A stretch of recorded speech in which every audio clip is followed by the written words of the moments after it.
നിന്നെ ചതിക്കുകയും ദ്രോഹിക്കുകയും ചെയ്തത് ആരാണെന്നും ഇപ്പോൾ നിനക്കൊപ്പം ചിരിച്ചുകൊണ്ട് തള്ളിയിടാൻ ശ്രമിക്കുന്നത് ആരാണെന്നും എനിക്കറിയാം.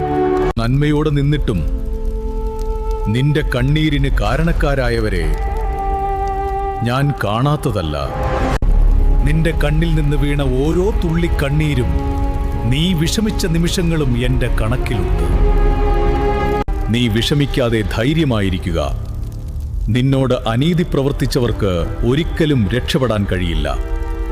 അവർക്ക് ഞാനൊരു സമയം കൊടുത്തിട്ടുണ്ട്. അതുവരെയും വിജയിച്ച സന്തോഷത്തിൽ അവർ കഴിയട്ടെ.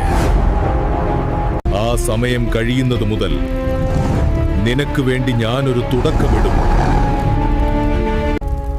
അന്നു മുതൽ നീ അനുഭവിച്ച അതേ വഴികളിലൂടെ യാത്ര ചെയ്ത് സമാധാനമില്ലാതെ അവർ അലയുന്നത് നീ കാണും. നിന്റെ കണ്ണീരിന് മറുപടി കൊടുക്കുന്ന നാളുകൾക്ക് അധിക ദൂരമില്ല. നീ ഭയപ്പെടേണ്ട.